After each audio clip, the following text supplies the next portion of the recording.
और मैं ये ब्रॉड जो है डॉट जो है पूरा फ्रेम पे कर दूँगी। अब जो है मैं ये zigzag लाइंस बना रही हूँ अपने फिंगर पर और उसको थोड़ा सा डेकोरेट कर रही हूँ।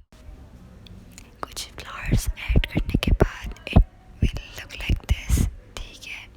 Now comes the filling part which is my favourite. I am using the red cone to fill rows and those double lines और मैं कुछ डॉट्स भी इससे ऐड कर रही हूँ ताकि वो एक खूबसूरत लुक दें ओवरऑल। So yeah,